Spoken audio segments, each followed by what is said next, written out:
आज के जो गेस्ट है हमारे शो में, वे राजनीतिक दल के सबसे बड़ी पार्टी के प्रदेश के मुखिया हैं।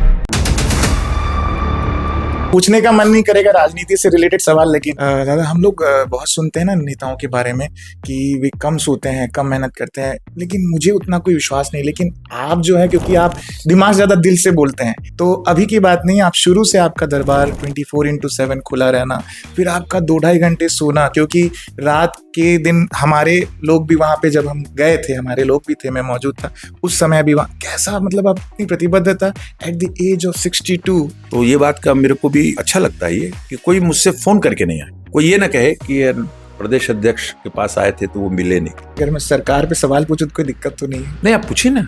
जैसे कांग्रेस की सरकार होती थी तो लोग कहते थे दिल्ली का एटीएम है, और आज भाजपा की सरकार है तो मार्केट में चर्चा है कि रिमोट कंट्रोल की सरकार है।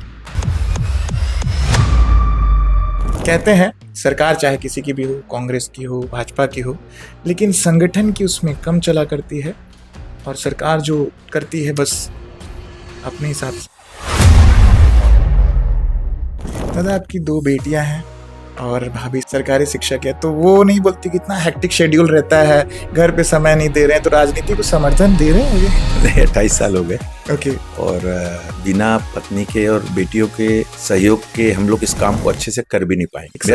मेरा ऐसा मानना है। महिला का हाथ होता है। इस बीच में मुझे भी एक बात याद आ रही है कि आपकी जो व्यक्तित्व है वो क्यों इतने बड़ा है कि जगदलपुर का ही एक ठेला चलाने वाला था जिसे आपने शायद रायपुर पढ़ने के लिए भेजा, और वो आप बताते ही नहीं है सार्वजनिक तौर पर। वो उसको रहने दीजिए। मेरा सवाल ये था भैया, प्रदेश में आदिवासी सीएम तो है, लेकिन नक्सलवाद आप लोगों के प्रयास से खत्म हुआ। जैसे ही नक्सलवाद खत्म हुआ तो बस्तर के लोग अब डर गए हैं, क्योंकि अब फैसला छत्तीसगढ़ से नहीं हो रहा है, फैसला हो रहा है दिल्ली से, और बस्तर को उद्योगपतियों को हवाले कर देने के लिए सारा कुछ खेल रचा जा रहा है। तो बस्तर में आदिवासी क्या करेंगे? क्या हो गया बताइए?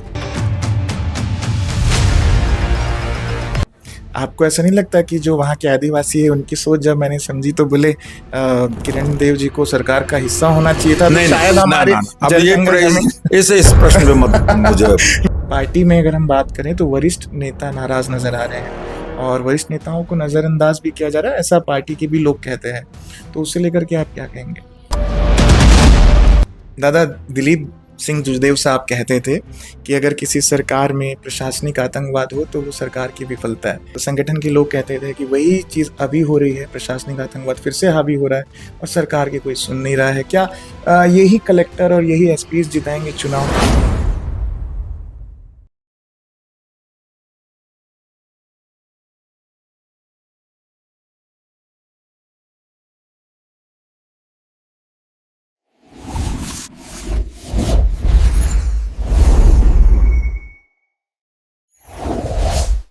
नमस्कार, जय जोहार, जय छत्तीसगढ़, और आप देख रहे हैं अपना फेवरेट पॉडकास्ट शो जिसका नाम है द पीए शो, और मैं हूं आपका होस्ट रोहित सोनी।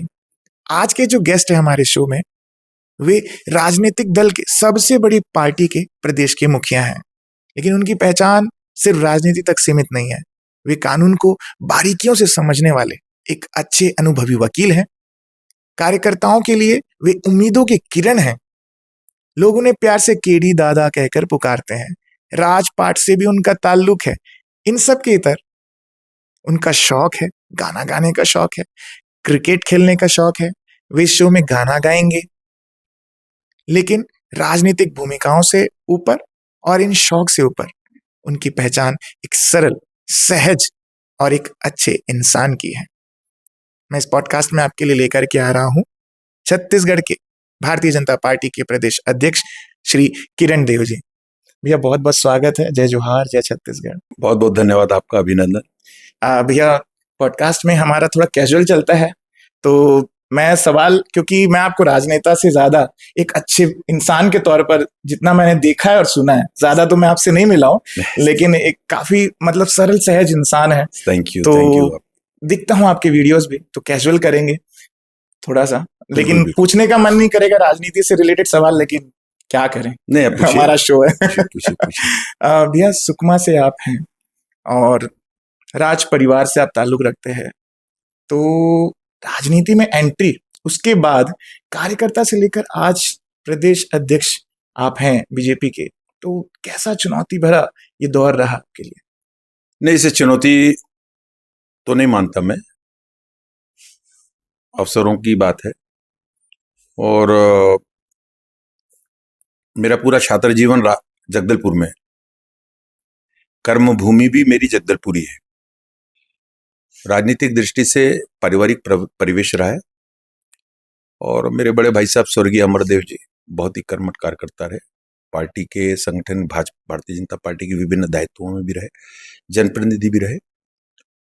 और इस दृष्टि से पारिवारिक प्रवेश लगभग राजनीतिक रूप से रहा है। तो छात्र राजनीति में रहे लंबा समय, अध्यक्ष भी रहे हैं आप? अध्यक्ष भी रहा जी। जगदलपुर कॉलेज का, पीजी कॉलेज का। तो एक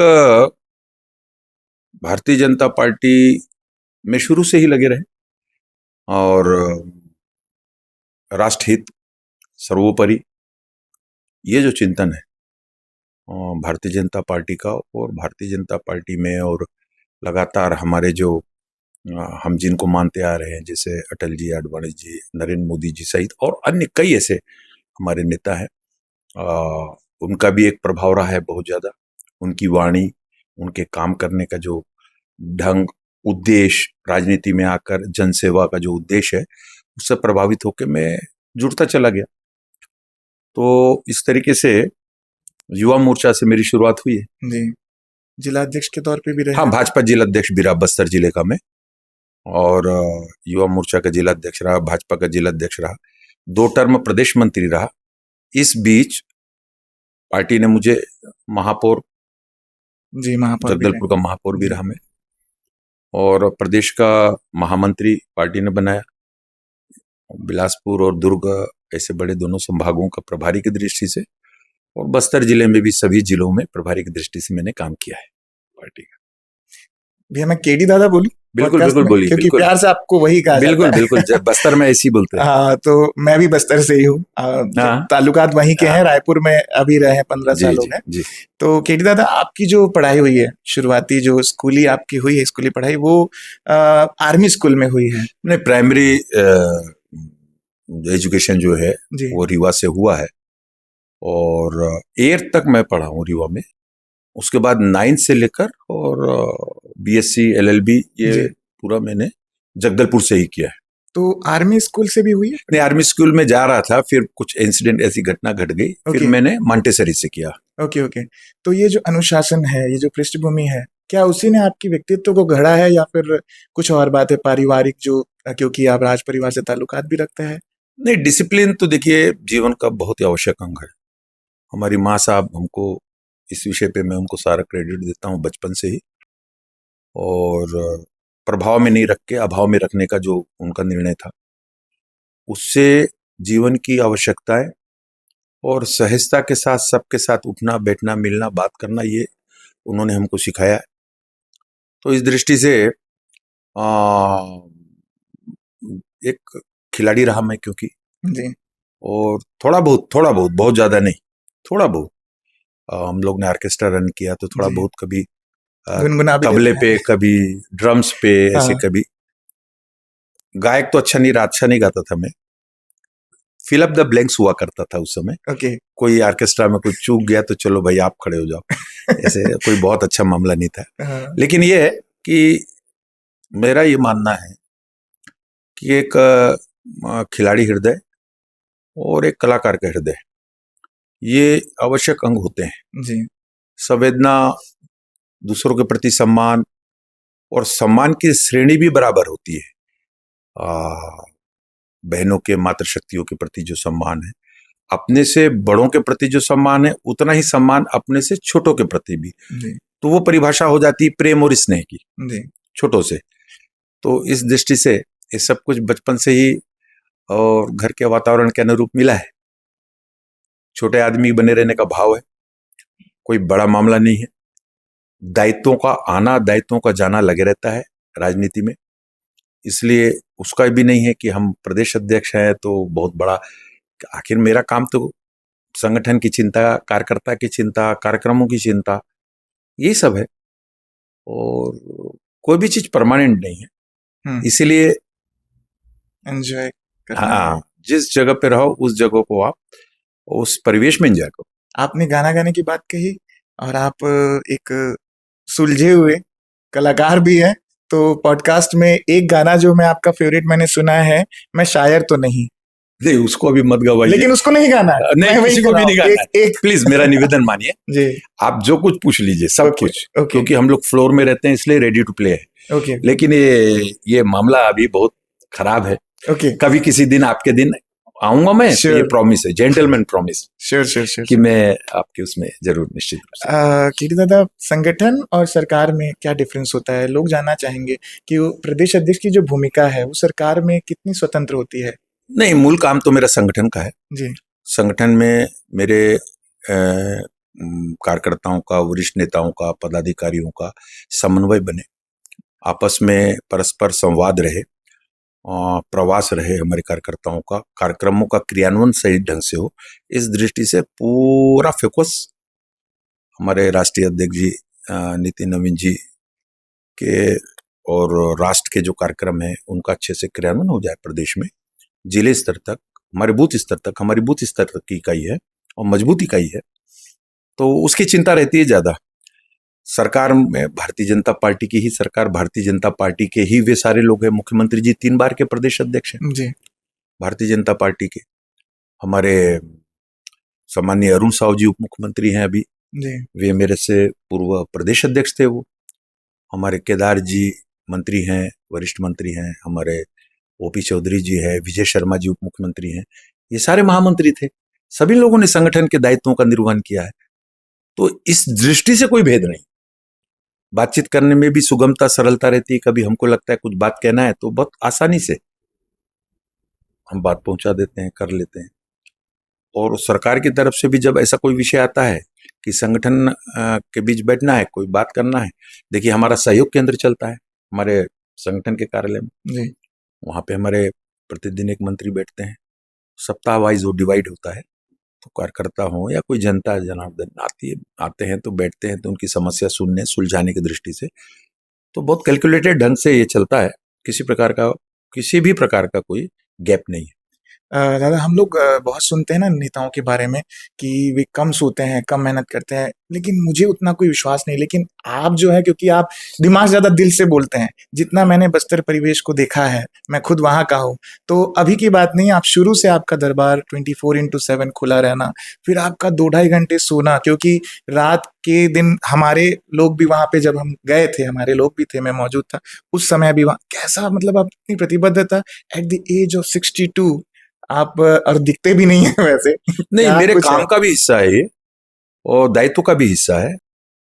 भारतीय जनता पार्टी के कोई भी नेता, पदाधिकारी, कार्यकर्ता, कोई सम्मानीय विधायक गण, मंत्रीगण, सांसदगण, जो भी कभी बात होती है तो ये बात का मेरे को भी वो लगता है, अच्छा लगता है ये कि कोई मुझसे फोन करके नहीं आए, सीधे आ सकते हैं कभी भी, आधी रात को भी। और मेरा काम भी यही है। प्रदेश अध्यक्ष का क्या काम है? आप अपने आप को समय में नहीं बांध सकते, समय में आप नहीं बांध सकते, और स्वभावगत भी है ये कि मुझे लगता है कि मैं किसी का इंतजार कर लूं, कोई मेरा इंतजार ना कर सके, इसलिए समय की भी बात देता है। तो ये तो राजनीति का क्षेत्र है। मान लीजिए सरगुजा से कोई आ रहे हैं, रायपुर में हो या जगदलपुर में, तो मुझे तो ये चिंता करनी पड़ेगी ना, मैं तो घर में हूं, वो सरगुजा से आ रहे हैं, तो कैसे मना कर दोगे आप?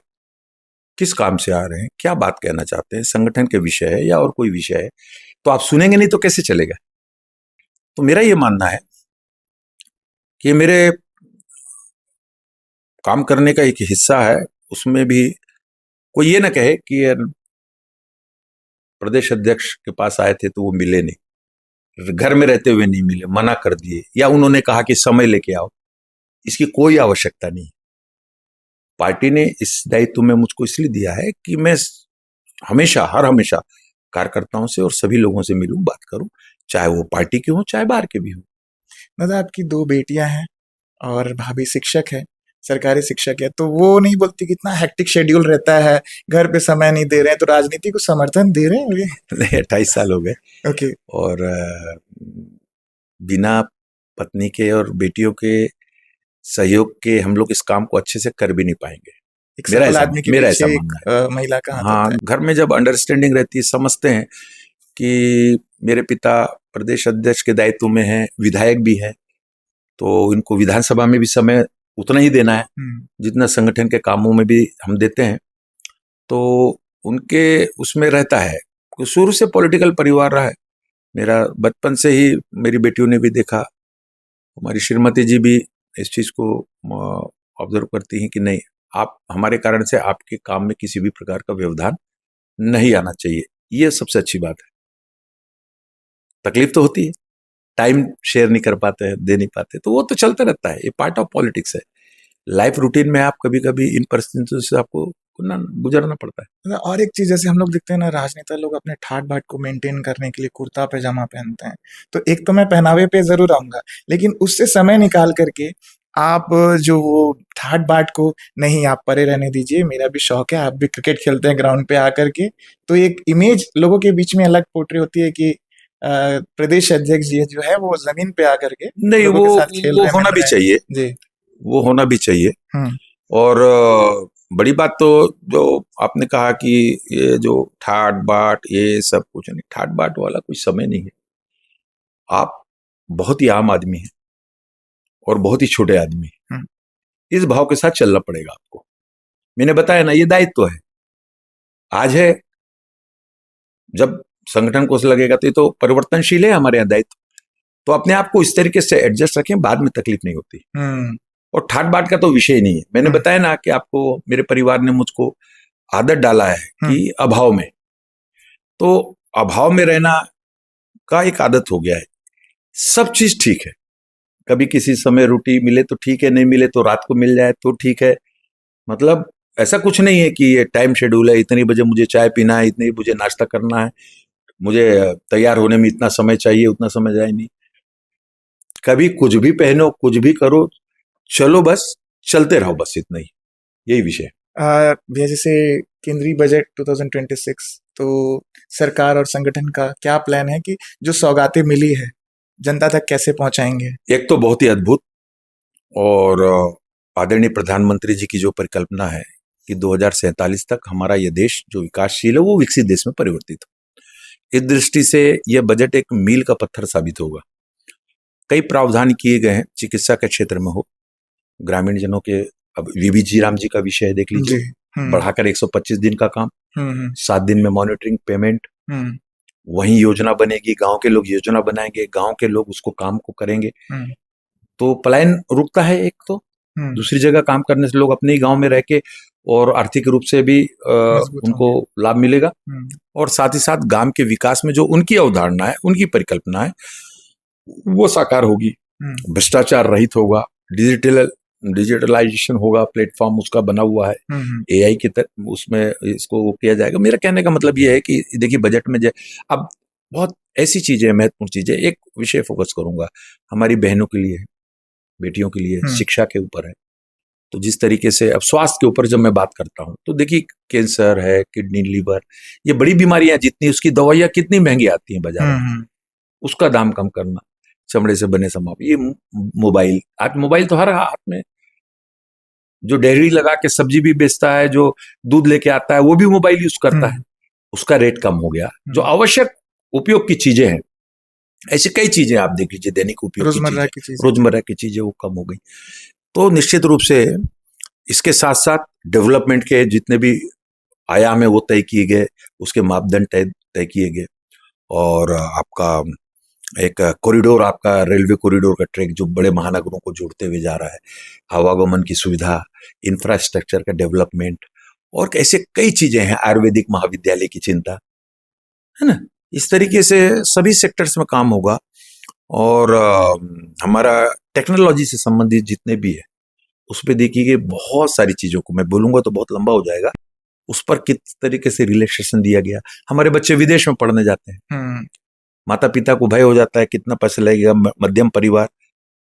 इस बीच में मुझे भी एक बात याद आ रही है कि आपकी जो व्यक्तित्व है वो क्यों इतने बड़ा है कि जगदलपुर का ही एक ठेला चलाने वाला था जिसे आपने शायद रायपुर पढ़ने के लिए भेजा, और वो आप बताते ही नहीं है सार्वजनिक। अरे नहीं, वो उसको रहने दीजिए। देखिए क्या होता है, बहुत कम अवसर मिलता है ऐसा, तो उन अवसरों का लाभ लेना चाहिए। आपकी वजह से किसी को लाभ होता है, तो वो काम करना चाहिए, ऐसा मेरा मानना है। अब जब मैं ये बात बोलता हूं तो लोगों को लगता होगा राजनीतिक आदमी है इसलिए राजनीतिक ढंग से बात कर रहा है। नहीं, सामान्य जनजीवन में, सामान्य अवस्था में भी हमको लगता है कि हमारी वजह से किसी को फायदा पहुंचता है, उसका जीवन स्तर आगे चल के अच्छा हो, किसी अच्छी जगह पे पहुंचे, तो मन को सुकून मिलता है, शांति मिलती है, और कुछ नहीं है इसके पीछे, अपने मन की शांति है। आमतौर इसमें पर राजनीति नहीं है, पीटते हैं, लेकिन आपकी कहीं तस्वीर भी नजर नहीं आती। नहीं, बोलने नहीं, करने की भी कोशिश करना ही नहीं। ये सब करने से, देखिए, ये सब करने से, ये काम तो हम दुनिया को दिखाने के लिए और अपने आप को स्थापित करने के लिए, ये इसकी आवश्यकता नहीं है। ये आपके, मेरे को लगता है कि नहीं, इसमें क्षमता है, इसको जहां होना चाहिए था ये नहीं जा पाएगा, तो अपनी तरफ से जितना बन सके मदद करना है, सहयोग करना है। बाकी उसकी किस्मत है, अच्छे से अगर उस चीज को अच्छे से ले लेगा, उसमें क्षमता तो है, तो अच्छा प्लेटफॉर्म मिल जाएगा तो निकल जाएगा। तो इस तरीके से कभी कभी आता है, सबके साथ तो नहीं कर सकते, उतनी बड़ी क्षमता तो है नहीं, तो एक आध दो को अगर हम इस तरीके से मदद करें तो काफी मदद हो जाती है लोगों की। दादा, संगठन में सब कुछ ठीक चल रहा है, सबको पता है, लेकिन अगर मैं सरकार पे सवाल पूछूं तो कोई दिक्कत तो नहीं है? नहीं, आप पूछिए ना, क्या बेझिझक। हाँ, चलिए तब ठीक है। कहते हैं सरकार चाहे किसी की भी हो, कांग्रेस की हो, भाजपा की हो, लेकिन संगठन की उसमें कम चला करती है, और सरकार जो करती है बस अपने हिसाब से। देखिए, उसकी आवश्यकता भी नहीं है। मैं आपको बताऊं, आदरणीय मुख्यमंत्री विष्णुदेव साय जी और बहुत संवेदनशील हैं, सहज रूप से, और मैं ये कहता हूं कि उनका भी यही है, मिलने में उनसे कोई कोताही नहीं करते, जिले में जाते हैं, रात्रि विश्राम करते हैं, लोगों से मिलना, समाजों से मिलना, और कई ऐसी कल्याणकारी योजनाएं चल रही हैं जो जनता तक सीधे पहुंच रही है। डबल इंजन की सरकार की हम बात करते थे, तो अब देख लीजिए, आप केंद्र की सरकार है, आदरणीय प्रधानमंत्री जी की योजना है, प्रधानमंत्री आवास, महिला मैतारी वंदन, अभी जो आदरणीय मुख्यमंत्री जी ने 1000 रुपए, तो प्रत्येक अपने 70 लाख महिलाओं को जा रहा है ऐसा। तो लोगों का कभी कभी बोलते हैं कि भैया ये 75 लाख क्यों नहीं जा रहा है? अरे तो जो क्राइटेरिया फिक्स करना पड़ेगा, कुछ लोगों को आवश्यकता नहीं होती, जिनको आवश्यकता है आर्थिक रूप से, जिनको आवश्यकता है उन बहनों को, विवाहित बहनों को जा रहा है, जैसे जैसे आगे और होता जाएगा, हो जाएगा। तो जब विषय, जब कभी बात करना होता है तो हम लोग बैठते भी, ऐसा नहीं है, लेकिन सरकार जो का बनना जनता के लिए, जनता के हित में और जनता के द्वारा, ये तो समाजशास्त्र का सिद्धांत है। तो आप, मुझे मतलब इस बात का पूरा वो है कि आदरणीय मुख्यमंत्री जी के नेतृत्व में छत्तीसगढ़ की सरकार और अपने कार्यक्रमों को बहुत अच्छे ढंग से नियोजित कर रही है। जहां कभी ऐसा कुछ लगता है कि हमको कुछ बोलना है, हमारे कुछ सुझाव होते हैं, तो बहुत सहजता के साथ मुख्यमंत्री जी भी सुनते हैं, सामान्य मंत्रीगण भी सुनते हैं, और लगता है कि इसका इम्प्लीमेंट होना है चाहिए। ये जनता की बात है, हमारे पास कहां से आता है? पब्लिक से तो आता है, जनता से ही तो आता है, तो कभी रख देते हैं, तो सहजता से उसका क्रियान्वयन हो जाता है, कहीं किसी प्रकार का कॉन्फ्लिक्ट नहीं है। जैसे कांग्रेस की सरकार होती थी तो लोग कहते थे दिल्ली का एटीएम है, और आज भाजपा की सरकार है तो मार्केट में चर्चा है कि रिमोट कंट्रोल की सरकार है। बहुत गलत परसेप्शन है, रिमोट कंट्रोल की सरकार नहीं होते। आदरणीय मुख्यमंत्री जी पूरी स्वतंत्रता के साथ अपने निर्णय भी लेते हैं और उस निर्णय का इम्प्लीमेंट भी करते हैं। कैबिनेट की बैठक हर 7-10 दिन में, आप देखिए, आप कैबिनेट की बैठक का हर 7-10 दिन में होना इस बात का परिचायक है कि सरकार के पास योजनाएं हैं, सरकार के पास सूचनाएं हैं, किस तरीके से, किस सेक्टर में कैसे काम करना है, उसके लिए कैबिनेट में निर्धारण करने का। नहीं तो अब पिछले 5 साल कांग्रेस की सरकार रही, अगर आप पता करेंगे तो मुश्किल से 2-3 कैबिनेट हुए होंगे। अब तो यहाँ पे महीना में 4 कैबिनेट होते हैं, 5 कैबिनेट होते हैं कभी कभी। तो एक्टिव गवर्नमेंट है, ऐसी कोई बात नहीं है। लेकिन देखिए, आपको राजनीतिक क्षेत्र में इधर उधर की गॉसिप्स, इधर उधर की बातें सुनने को मिलती हैं, लेकिन उससे भाजपा विचलित नहीं होती। लोगों का तो मतलब कभी किसी के जो मन में आया कह दिए, कितनी सत्यता है उसमें, कोई परीक्षण नहीं, कोई कुछ नहीं। सरकार के मामले में बहुत अच्छे से सरकार काम कर रही है, और जब भी आवश्यकता होती है तो आदरणीय मुख्यमंत्री जी या मंत्रिमंडल के सदस्य किसी के साथ बैठना हो तो बैठते भी।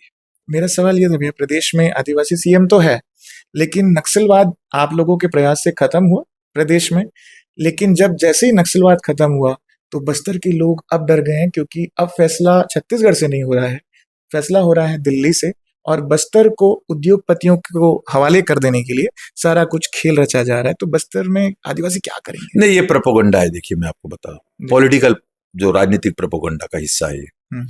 क्या हो गया बताइए? 4 दशकों से यहाँ पर, और बस्तर किस हालत में था, लाल आतंक का कितना भय था, जूझ रहा था, सारे काम रुक गए थे, विकास के काम रुक गए। तो जो लोग इस तरीके की बातें करते हैं, 5 साल सरकार में थे, तो उन्होंने तो कोई उपाय नहीं किया। और जब ये उपाय हो रहा है तो बिना केंद्र और राज्य के सम्मिलित प्रयास के हो रहा है क्या? आदरणीय गृह मंत्री, सहकारिता मंत्री अमित शाह जी का आना और उनका इस पर मॉनिटरिंग करना, आदरणीय मुख्यमंत्री जी का इस पर, हमारे गृह मंत्री जी है यहाँ के विजय शर्मा जी, लगातार इस पर लगे हुए। आज देखिए बस्तर शांति की ओर बढ़ रहा है कि नहीं? लगभग बढ़ गया। तो विकास की जितने भी संभावनाएं वहां पे प्रतीत होती थी, अब वो वहां पे पहुंच रही है। आदरणीय मुख्यमंत्री जी की जो नियत नीलानार योजना है, जिन क्षेत्रों से अभी फ्री जोन हुआ, नक्सलाइट मुक्त जोन हुआ, वहां पर देखिए आप 24 ऐसे कार्य योजना केंद्र की और राज्य सरकार की मिलकर चल रही है। इंफ्रास्ट्रक्चर का डेवलपमेंट हो रहा है, सड़कें बन रही है वहां पर प्राथमिक स्कूल, प्राइमरी स्कूल से शुरुआत हो रही है उसकी, आगे फिर मिडिल स्कूल बनेगा, पीएससी सीएससी वहां पर बन रहे हैं, पेयजल की व्यवस्था वहां पे हो रही है, और है टैंक से लेकर सभी जगह नल खनन के काम चल रहे हैं, नल जल योजना के। उसके बाद वहां पर आप देख लीजिए कि टावर लग रहे हैं। वहां के बच्चों को भी तो वो है ना कि वे भी देश और दुनिया को जाने समझे, उनको अधिकार नहीं है क्या? अभी तक ये अधिकार से वंचित थे। अब सारा इंफ्रास्ट्रक्चर का डेवलपमेंट वहां पे चल रहा है। तो मेरा ये कहने का अर्थ है, इसको कोई नहीं बोलता, एक नाम लगा लिए है कि भाई जब सरकार का कोई ड्रॉबैक नजर नहीं आता है तो विपक्ष इस भूमिका में आ जाता है कि इस नाम से जोड़ दिया जाए। क्या हो गया अभी? अच्छा, अगर मान लीजिए किसी क्षेत्र में आप क्या सोचते हैं कि हमारे देश में उद्योग नहीं होगा तो देश की आर्थिक स्थिति वो हो जाएगी? आज हमारा 4थे नंबर का आर्थिक रूप से हम संपन्न देश है हमारा। 11 वर्ष पहले मोदी जी जब प्रधानमंत्री जी आदरणीय जब प्रधानमंत्री पद लिए थे, उस समय 11वें नंबर पे थे हम। आज 4थे नंबर पे आए हैं। बहुत जल्दी हम तीसरे, दूसरे और पहले नंबर पर पहुंचेंगे। ऐसे ही होता है क्या? समुचित विकास की जब बात करते हैं तो उसमें सब आता है, कृषि भी आता है, उसमें बिजनेस भी आता है, उसमें आपका उद्योग भी आते हैं, सब आते हैं। अब एनएमडीसी का नगरनार में उद्योग लगा है, नहीं लगना चाहिए? युवाओं को ही रोजगार मिलना है, कैसे होगा फिर? भाई रोजगार का अर्थ सिर्फ सरकारी नौकरी नहीं होता। इस तरीके से जो व्यवसाय जगत में छोटे छोटे सरकार की योजनाओं से जुड़ के जो लोन लेके अपने काम धंधा व्यवसाय चालू कर रहे हैं, वो भी रोजगार है। ऐसे जो नगरनार प्लांट लगे या रायपुर में या अन्य देश के किसी हिस्सों में, क्या उसमें रोजगार के अवसर सृजन नहीं होते क्या? तो इसलिए एक तरफा बात करना ये ठीक नहीं है। अभी क्या हो गया है, ये सिर्फ वहां के लोगों के मन को भ्रमित करने वाला शब्द है। आदिवासी ये कह के कई जगह के मैंने वीडियोस देखे कि शायद जल जंगल जमीन के लिए वे बचाने के लिए सामने आ गए हैं। नहीं, जल जंगल जमीन की जवाबदारी सरकार की भी है, सरकार भी उसका बचाव करती है, लेकिन सरकार पहुंच ही नहीं पाएगी जिस जगह पे, तो कैसे होगा? तो अब तो सरकार पहुंच रही है ना। बाकी चीजें, जल जंगल जमीन के बाद लोग बाग पूरे किसी सुविधा से वंचित रह जाए, बच्चे पढ़ ना पाए, आज के आधुनिक युग से वो जुड़ ना पाए, उनको सरकार की योजनाओं का लाभ नहीं पहुंच पाए, सड़कें बंद हो जाए, वहां पे सड़कों का निर्माण नहीं हो, वहां पर भवनों का निर्माण ना हो, अस्पताल ना बने, स्कूल ना बने, पेयजल की व्यवस्था ना हो, इसका जवाबदार कौन है? इसीलिए सरकार की योजनाएं हर तबके के लिए, हर समाज के लिए, किसी जाति वर्ग विशेष के लिए नहीं है, तो उस तक तो पहुंचना चाहिए ना। और खासकर बस्तर के लिए तो आदरणीय प्रधानमंत्री जी और आदरणीय अमित शाह जी कितना चिंतित रहे, हमारे राष्ट्रीय अध्यक्ष जी भी, हमारे प्रभारी रहे यहाँ के, कितना बार उनका बस्तर जाना हुआ है, कई बार बस्तर उनका प्रवास हुआ है, नीचे तक मंडल प्रवास तक उन्होंने किया है। बस्तर की स्थिति से सभी परिचित है। अब वहां विकास पहुंचने लग गया तो लोगों को थोड़ा तकलीफ होती है कि भाई ये अभी तक अछूता रहा, एक अलग तरीके से बना हुआ था, यहाँ पर कोई पहुंच नहीं सके, तो किसी प्रकार का डेवलपमेंट भी नहीं हो, वो ना हो तो सरकार डेवलप नहीं कर रही, डेवलपमेंट नहीं कर रहा है। अभी क्या हो गया इन क्षेत्रों में? इन क्षेत्रों में सरकार की योजनाएं पहुंच रही है जो उनके जीवन स्तर को अच्छा बनाने में बहुत कारगर सिद्ध होगी। बस्तर के युवाओं को रोजगार भी आने वाले समय में मिलेगा? स्वाभाविक रूप से मिलेगा, क्यों नहीं मिलेगा। राशन दुकान खुलेंगे वहां पर सड़कें बनेगी तो वहीं के लोग तो। एक मैंने वीडियो बनाया था भैया, जब हम लोग वहां गए हुए थे, तो एक लड़का काफी अच्छी इंग्लिश बोल रहा था, लेकिन वो कह रहा था कि मेरे पास ना बस्तर के लोगों को सिर्फ ना पुलिस भर्ती के लिए लिया जाता है, अभी से नहीं बहुत पहले से, तो हमें भी अगर रोजगार मिलेगा तो हम भी कुछ आगे कुछ कर पाएंगे। बहुत अच्छी इंग्लिश बोल ले रहा था वो। घोटपाल ऐसे कुछ गांव है उधर। घोटपाल है जी देखिए, मैं आपको बता दूं, बस्तर से आईएएस भी निकल रहे हैं जी।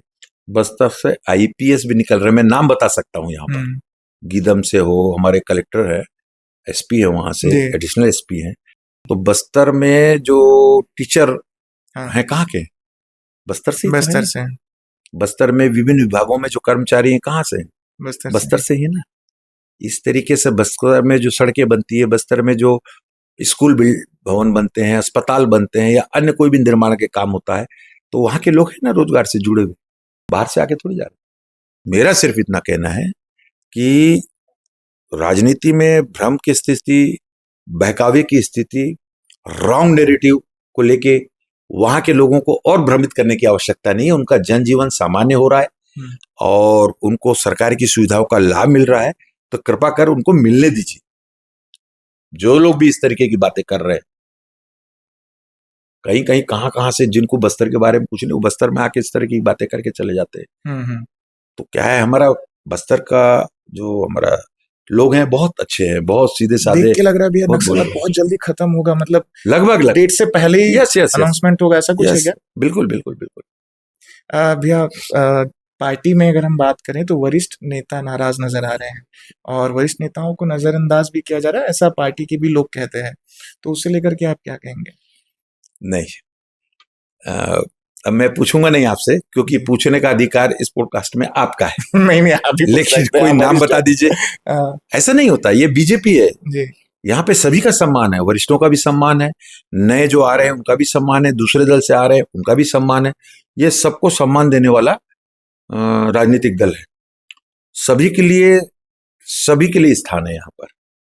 लेकिन ये भी है कि न पार्टी कंटिन्यू रन करनी है। हम आज हैं, कल हैं, नहीं है, लेकिन पार्टी तो चिरंजीव है ना, हमेशा रहेगी। तो पार्टी बढ़ेगी कैसे? तो प्रावधान रहता है 10% इसमें ज्यादा कार्यकर्ता, नए कार्यकर्ताओं को लेना। थर्ड जनरेशन टेक ओवर कैसे करेगा?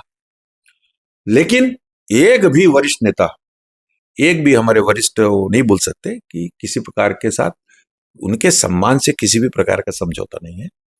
जगह भी है उनके लिए। आप देख लीजिए, हमारे यहाँ हमने कोशिश किया एक व्यक्ति एक पद।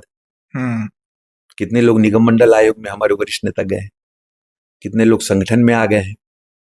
लेकिन थर्ड जनरेशन को भी और अलग अलग स्थानों पर अलग अलग आयु सीमा में, युवा मोर्चा में 35 साल से नीचे, तो फिर 35 साल से नीचे पार्टी अनुशासन के लिए तो जानी जाती है, नो डाउट। लेकिन यही कारण है कि विधानसभा में अजय चंद्राकर विपक्ष से भी ज्यादा हमलावर रहते हैं। नहीं, वो बोलते उनका मतलब शैली है। बाकी पार्टी के विरोध में कोई ऐसा विषय नहीं रहता कभी। पार्टी के विरोध में, सरकार के विरोध में ऐसा कोई विषय नहीं रहता। वरिष्ठ सदस्य हैं, लंबा अनुभव है, पूर्व में कई बार मंत्री रह चुके हैं, तो विषय रखने का अंदाज उनका। दादा दिलीप सिंह जुजदेव साहब कहते थे कि अगर किसी सरकार में प्रशासनिक आतंकवाद हो तो वो सरकार की विफलता है। अभी संगठन में जब बात की मैंने, तो संगठन के लोग कहते थे कि वही चीज अभी हो रही है, प्रशासनिक आतंकवाद फिर से हावी हो रहा है और सरकार की कोई सुन नहीं रहा है। क्या यही कलेक्टर और यही एसपीज जिताएंगे चुनाव? क्योंकि राजिम कुंभ में भी हमने देखा विधायक भड़कते हुए नजर आए, साथ ही साथ अमर अग्रवाल बिलासपुर में एक सड़क के लिए कहते हुए नजर आए। तो क्या अधिकारी चुनाव जिताएंगे या फिर कार्यकर्ता? नहीं, देखिए, भारतीय जनता पार्टी में ऐसा संभव नहीं है। देखिए, ऐसा संभव नहीं होता कि सबके सब काम हो जाए, लेकिन ऐसा व्यक्ति आपको बता दे जिसका कोई भी काम नहीं हुआ। मैं जनता की भी बात कर रहा हूं, समाज की भी बात कर रहा हूं, पार्टी में भी। मेरा ये मानना है कि बहुत सरलता के साथ और ये सरकार चल रही है। और भाजपा की सरकार में तो सरकार तो मुख्यमंत्री जी के ही उस पर होता है। यहाँ इस तरीके का कोई भी नहीं है। अब मैंने कहा ना कि विषय रखते समय कितना, कहाँ पे भाव क्या है, मन में क्या चल रहा है, किस भाव के साथ बोले। जैसे मैं किरण देव, भारतीय जनता पार्टी का प्रदेश अध्यक्ष हूँ और विधायक भी हूँ, तो क्या मैं जो बोलूं वो काम सब हो जाना चाहिए? ठीक बात है। जो हो सकते हैं, जो होने चाहिए वो होते हैं। यानी कोई कार्यकर्ता के जब काम पूरे नहीं होते और नहीं, तब ये आशा है, मतलब नहीं, अपेक्षाओं का मामला है। जी जी, इससे ज्यादा मैं नहीं बोलूंगा। मैं कार्यकर्ताओं के भाव को भी नहीं तोड़ रहा हूँ। कार्यकर्ता के मन में भी भाव रहता है कि नहीं, वे कहते हैं कि प्रदेश अध्यक्ष जी का अगर देखे नेतृत्व तो उसमें कोई मतलब दो मत नहीं है कि बेस्ट प्रदेश अध्यक्ष है हमारे। अरे नहीं, ऐसा भी ये मानसिकता। मैंने सिर्फ ये नहीं कह रहा, इसलिए नहीं कह रहा हूँ क्योंकि सरकार के लिए सवाल पूछना है तो मैं बोल रहा हूँ। बाकी मुझे इतना अंदाजा लगा बहुत सारे लोगों से, जब मैंने बात की तो बोले प्रदेश अध्यक्ष जैसा नेतृत्व हमको तो नहीं मिला, लेकिन सरकार से कई सारी अपेक्षाएं हैं जो पूरे नहीं। पहले भी प्रदेश अध्यक्ष सब बहुत अच्छे रहे हैं। उन्हीं को देख देख के, उन्हीं से सीख के तो हम अभी जो कर रहे हैं। अनुभवों से तो सीखता है आदमी दूसरों के, तो सीखते हैं, मार्गदर्शन भी लेते हैं बड़ों से। ऐसा नहीं है। बल्कि तो मैं ये कहूंगा कि सारे जितने प्रदेश अध्यक्ष बने श्रेष्ठ थे। सभी ने अपने कार्यकाल में बहुत उपलब्धियां हासिल की। बाद में भी जो बनेंगे, भारतीय जनता पार्टी तो कार्यकर्ता आधारित पार्टी है, कार्यक्रम आधारित पार्टी है। यहाँ कार्यकर्ता प्रशिक्षण से होकर निकलता है और भारतीय जनता पार्टी की जो विचारधारा है, आप इससे उधर इधर उधर नहीं जाना है, आप उस विचारधारा को लेते हैं। तो इस तरीके से मुझे मेरे लिए ये प्रसन्नता का विषय है। मैं सौभाग्यशाली हूँ, सभी सौभाग्यशाली रहे मुझसे पूर्व भी। भारतीय जनता पार्टी की परंपरा रही है कि सभी का प्रेम, स्नेह, बड़ों का आशीर्वाद और सभी का साथ मिलता है, तो अच्छा लगता है। आपको ऐसा नहीं लगता कि जो वहाँ के आदिवासी है उनकी सोच जब मैंने समझी तो बोले किरण देव जी को सरकार का हिस्सा होना चाहिए था, तो शायद हमारे इस प्रश्न में मत मुझे मैंने सुना हर जगह ये प्रश्न को आप तो ये रगड़ना हो जाएगा। इस प्रश्न पर मुझे मत लाइए। भारतीय जनता पार्टी में सब चीजों को तय करने के लिए हमारे वरिष्ठ नेताओं की टीम है। राष्ट्रीय अध्यक्ष जी है, हमारे राष्ट्रीय महामंत्री संगठन, और पूरी कोर कमेटी है, प्रधानमंत्री जी, अमित शाह जी खुद इसको। तो देखिए क्या है, कौन कार्यकर्ता, ये भारतीय जनता पार्टी की विशेषता बता रहा हूं, किस कार्यकर्ता को कहां भेजना है, कौन संगठन में देखेगा, कौन सरकार का हिस्सा बनेगा, कौन विधायक बनेगा, कौन सांसद बनेगा, किसको नगरीय निकाय में जाना है, महापौर किसको, ये सब हमारी यह टीम है, बहुत व्यवस्थित ढंग से होता है। जिसकी उपयोगिता जहां पे है उसका निर्धारण वहां पे करने के लिए हमारे बहुत वरिष्ठ नेताओं की बहुत ही सुगठित व्यवस्था के अंतर्गत टीम है, और इस पर किसी भी प्रकार का वो नहीं है। दादा, आप पुराने जनसंघी परिवार से हैं, तो भविष्य किरण देव जी का क्या होना चाहिए? क्योंकि बहुत पुराना आपका जो पृष्ठभूमि है बहुत पुराना है, ये अक्सर पूछ रहे हैं। नहीं, मेरे से सभी बहुत पुराने हैं, मैं तो उतना भी नहीं हूँ। मैं सबको बात को बहुत अच्छे से स्वीकार करता हूँ। मेरा भविष्य मैं तय नहीं करता, राजनीतिक भविष्य की बात कर रहे हैं क्या? बिल्कुल पार्टी तय करती है। मैं एक चीज को अच्छे से जानता हूँ, मैं कार्यकर्ता के रूप में एक पार्टी में हूँ। समय समय पर दायित्व तो बदलते हैं जी, और कार्यकर्ता के रूप में ही रहूंगा जी। ये दायित्वों का परिवर्तनशील होना, दायित्व को आना जाना, ये लगे रहता है। मूल रूप से मैं भारतीय जनता पार्टी का कार्यकर्ता हूँ, कार्यकर्ता था और कार्यकर्ता रहूंगा। कुछ ऐसा दे नहीं रहे आप कि है ना मैं इसमें से कुछ निकाल ले।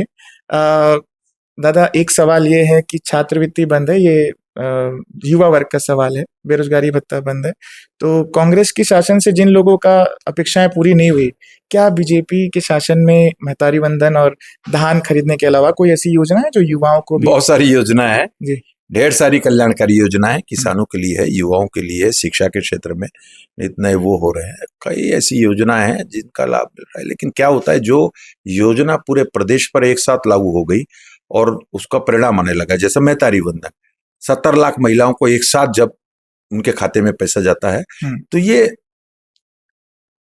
चर्चा का विषय, सबके विषय में आ जाता है। प्रधानमंत्री आवास 5 साल कांग्रेस की सरकार थी, पूरा बंद था। अब तेज गति से 18 लाख ऐसे परिवार, लोगों को तो गांव में कहीं रेत कम पड़ रही है, कहीं ईंटा कम पड़ रहा है, लेकिन एक साथ बन रहे हैं। इस तरीके से चिंता करने वाली से रिलेटेड कई योजनाएं अलग अलग विभागों के भी है, चिकित्सा के क्षेत्र का भी है, तो कई मिनी पीएससी सीएससी का वो हुआ, अभी आप बजट आने वाला है, उसमें भी आप प्रावधान देखेंगे, बहुत अच्छे, मुझे ऐसा विश्वास है। और सरकार की कई कल्याणकारी योजना है। अब बस्तर पंडुम को क्या बोलेंगे आप, बस्तर ओलंपिक को क्या बोलेंगे आप, कितने युवाओं को जोड़ के चलने वाला ये कार्यक्रम। कुछ लोग को ये भी पसंद नहीं आता है, राष्ट्रीय अंतर्राष्ट्रीय स्तर पर ख्याति प्राप्त कर लिया इसने। तो ऐसा है। तो ये थे भाजपा के प्रदेश अध्यक्ष किरण देव जी, जिन्हें मैं नेता के तौर पे, मैंने पहले भी कहा कि नेता से पहले भी एक अच्छे इंसान है। इस पॉडकास्ट में सारे विषयों पर बात हुई, छत्तीसगढ़ की राजनीति, आदिवासी लोगों के लिए क्या कुछ छत्तीसगढ़ में नया होने वाला है, इन सब चीज़ों को लेकर के प्रदेश अध्यक्ष जी ने साफ तौर पर पूरी चीज़ें एकदम क्लियर कट कह दी है। इतनी व्यस्तता इनकी है कि पूछ नहीं सकते भैया, बीजेपी में इतना टाइट नियम है, उसके बावजूद उन्होंने द पीएस शो की टीम को समय दिया और पॉडकास्ट बहुत अच्छे से हमारा हुआ। सर बहुत बहुत धन्यवाद। थैंक यू, बहुत बहुत धन्यवाद, आपका भी बहुत बहुत धन्यवाद। Thank you.